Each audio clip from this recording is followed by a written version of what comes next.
Assalamualaikum warahmatullahi wabarakatuh. Halo teman-teman semuanya. Perkenalkan, kami dari kelompok 8 kelas 3E.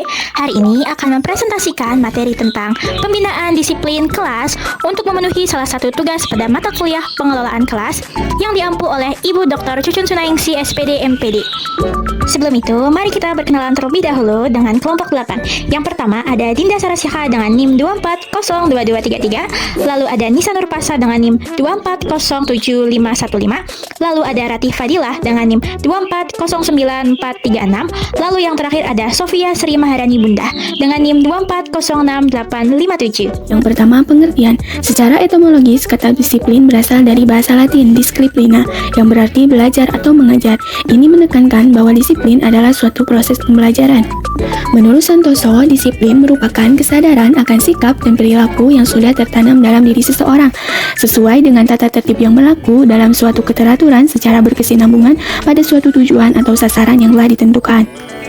Sedangkan pembinaan disiplin kelas adalah upaya guru dan sekolah untuk membentuk dan memelihara perilaku positif dan kepatuhan siswa terhadap aturan yang ada, yang bertujuan menciptakan suasana belajar yang efektif, nyaman, dan kondusif. Tujuan pembinaan disiplin kelas. Yang pertama, membentuk perilaku positif, membuat siswa memiliki kebiasaan dan sikap yang baik di sekolah, terutama di dalam kelas, mengajarkan etika dan disiplin diri agar mereka menjadi pribadi yang baik di lingkungan belajar. Contohnya, siswa menjadi rajin, sopan kepada guru dan teman, mau berbagi dan tidak membuat gaduh saat guru sedang menjelaskan.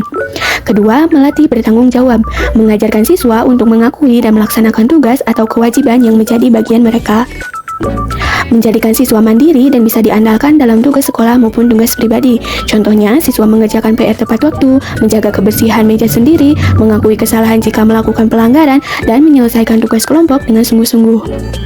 Yang ketiga, menciptakan keteraturan, membuat suasana kelas menjadi tertib, terorganisir, dan ada aturan yang jelas, menghindarkan kekacauan sehingga waktu belajar tidak terbuang sia-sia karena harus mengatur siswa atau mencari-cari barang. Contohnya, ada jadwal piket yang ditaati, siswa tahu kapan waktunya bertanya dan kapan waktunya mendengarkan, dan peralatan kelas tertata rapi.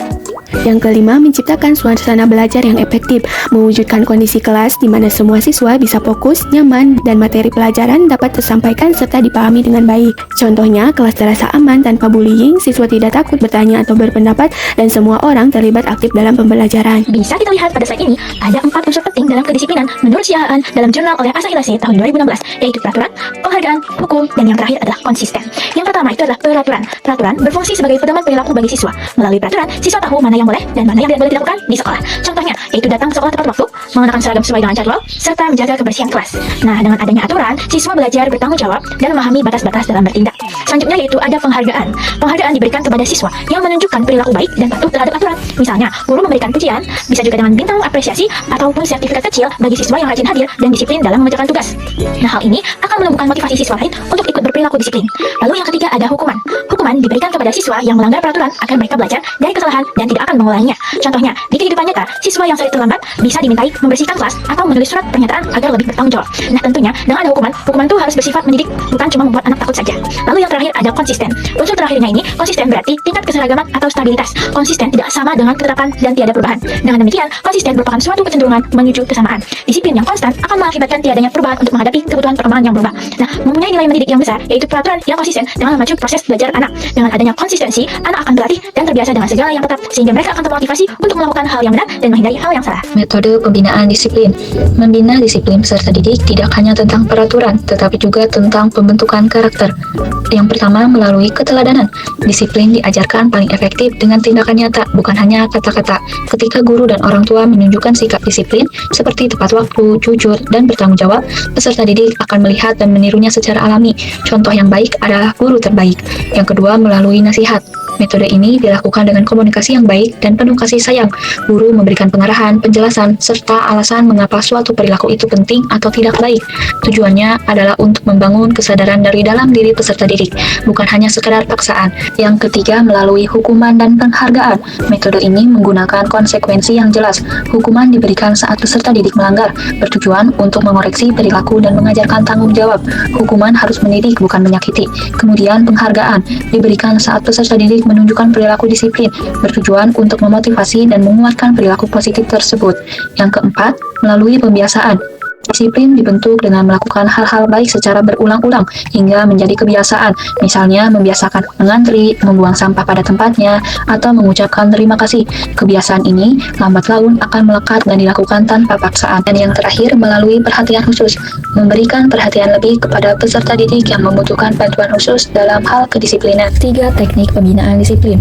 Yang pertama, kontrol eksternal. Pada teknik ini, guru berperan sebagai pengendali utama yang menetapkan dan menegakkan aturan. Guru secara aktif mengawasi dan mengontrol, serta menggunakan hukuman dan hadiah untuk memotivasi atau menakuti peserta didik. Pendekatan ini berfokus pada penciptaan lingkungan terstruktur yang dikelola secara eksternal. Yang kedua, kontrol internal, kebalikan dari eksternal kontrol. Teknik ini bertujuan mengembangkan regulasi diri peserta didik.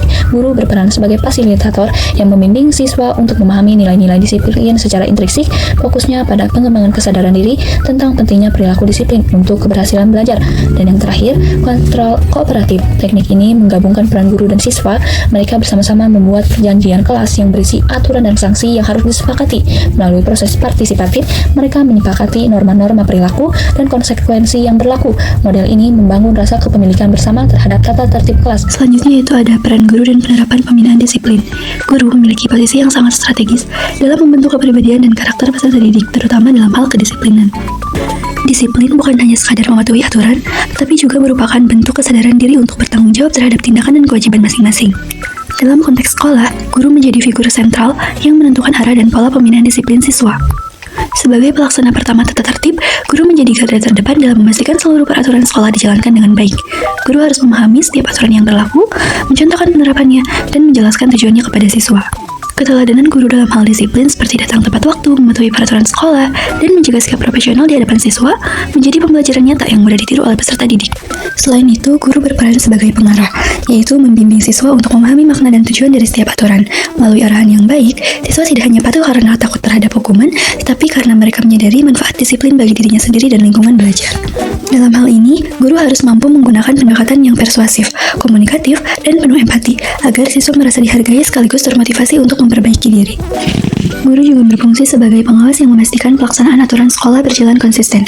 Pengawasan tidak berarti mengintimidasi, tetapi dilakukan melalui perhatian yang tulus terhadap perilaku dan perkembangan siswa sehari-hari.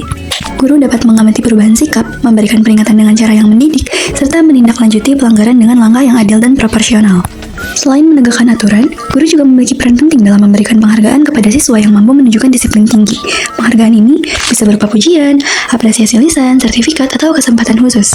Pemberian penghargaan dapat menumbuhkan motivasi intrinsik dalam diri siswa untuk mempertahankan perilaku baiknya. Sebaliknya, bagi siswa yang melakukan pelanggaran, guru juga harus memberikan sanksi yang bersifat mendidik, bukan menghukum. Dengan demikian, guru menjadi figur yang adil dan berwibawa di mata siswa. Adapun penerapan pembinaan disiplin. Penerapan pembinaan disiplin di sekolah dilakukan melalui pendekatan yang menyeluruh dan berkelanjutan. Upaya ini bukan hanya tentang menegakkan aturan, tetapi juga menanamkan nilai-nilai moral dan tanggung jawab dalam diri setiap siswa. Langkah pertama yang perlu dilakukan adalah membangun kesadaran. Guru harus membantu siswa memahami bahwa disiplin adalah kebutuhan, bukan keterpaksaan. Melalui berbagai kegiatan seperti diskusi kelas, simulasi, maupun refleksi, siswa dapat menyadari bahwa disiplin mendukung terciptanya suasana belajar yang tertib, aman, dan produktif. Selanjutnya, guru memberikan bimbingan yang berorientasi pada pembentukan karakter. Ketika siswa melakukan kesalahan, guru sebaiknya tidak langsung menghukum, melainkan membimbing dengan tutur kata yang lembut dan penuh pengertian. Bimbingan ini membantu siswa mengenali kesalahannya sendiri, serta memahami bagaimana memperbaikinya. Guru juga perlu memberikan keteladanan, karena teladan merupakan metode pembelajaran yang paling kuat bagi anak-anak. Siswa akan lebih mudah belajar disiplin jika melihat guru mereka berperilaku disiplin setiap hari. Misalnya, guru yang selalu hadir tepat waktu, berpakaian rapi, mematuhi jadwal, dan menepati janji akan menjadi contoh konkret bagi siswa. Selain keteladanan, pemberian stimulus positif juga sangat penting. Guru dapat memberikan penguatan berupa pujian, ucapan terima kasih, atau penghargaan kecil bagi siswa yang berperilaku baik dan menaati aturan. Stimulus seperti ini akan menumbuhkan rasa bangga dan memperkuat perilaku positif siswa. Penegakan aturan harus dilakukan dengan tegas namun tetap bijak. Aturan yang ditegakkan secara konsisten dapat membantu siswa memahami bahwa setiap tindakan memiliki konsekuensi. Guru tidak boleh pilih kasih dalam menerapkan aturan, karena keadilan akan menumbuhkan rasa hormat dan kepercayaan diri siswa. Selain itu, pembinaan disiplin juga memerlukan kerjasama antara guru, siswa, orang tua, dan pihak sekolah. Tanpa dukungan dari semua pihak, pembinaan disiplin tidak akan berjalan maksimal. Kolaborasi ini bisa berjalan maksimal dan diwujudkan melalui komunikasi yang rutin antara guru dan orang tua, serta kegiatan kebersamaan yang menanamkan nilai-nilai tanggung jawab dan kedisiplinan. Di sekolah dasar, sanksi harus bersifat mendidik dan memperbaiki perilaku, bukan menghukum secara keras. Nah, ada beberapa bentuk sanksi yang bisa diberikan, seperti yang tercantum di sini, yaitu yang pertama, ditegur baik-baik oleh guru. Contohnya, ketika siswa berbicara saat guru menjelaskan, guru menegur dengan lembut, "Ayo dengarkan dulu ya, nanti boleh berbicara setelah ibu selesai." Dengan cara ini, siswa memahami kesalahannya tanpa merasa dipermalukan. Lalu yang kedua, mengerjakan tugas tambahan sederhana. Misalnya, guru yang lupa membawa alat tulis diminta membantu merapikan buku-buku di rak kelas. Ini mengajarkan tanggung jawab dan rasa peduli terhadap lingkungan sekolah. Lalu yang ketiga, guru memberikan catatan ke orang tua. Nah, jika pelanggaran sudah berulang, guru bisa menulis catatan di buku penghubung agar orang tua mengetahui dan ikut membimbing anaknya di rumah. Lalu yang keempat, guru memanggil orang tua ke sekolah untuk pembahasan lebih lanjut. Nah, langkah ini itu diambil bila perilaku siswa sudah cukup berat. Misalnya, siswa itu sering bolos atau tidak mengerjakan tugas dalam waktu yang lama. Nah, tujuannya ini bukan untuk menghukum, tapi untuk mencari solusi bersama agar anak bisa memperbaiki perilakunya. Jadi, dari berbagai sanksi ini, bisa kita lihat bahwa pembinaan disiplin di SD ini, guru itu berperan sebagai pembimbing yang membantu siswa tumbuh menjadi pribadi yang tertib, bertanggung jawab, dan juga menghargai aturan. Yang terakhir, kesimpulan, pembinaan disiplin kelas merupakan usaha guru untuk menciptakan lingkungan belajar yang tertib, teratur, dan kondusif. Disiplin tidak hanya berupa aturan yang harus dipatuhi, tetapi juga pembinaan sikap tanggung jawab, pengendalian diri, serta penghargaan terhadap hak dan kewajiban bersama. Guru berperan sebagai teladan dan pembimbing agar siswa dapat memahami pentingnya disiplin dalam kehidupan sehari-hari. Dengan adanya pembinaan disiplin, suasana belajar menjadi lebih nyaman, motivasi siswa meningkat, dan karakter positif dapat berkembang dengan baik. Sekian pemaparan dari kelompok kami. Terima kasih. Wassalamualaikum warahmatullahi wabarakatuh.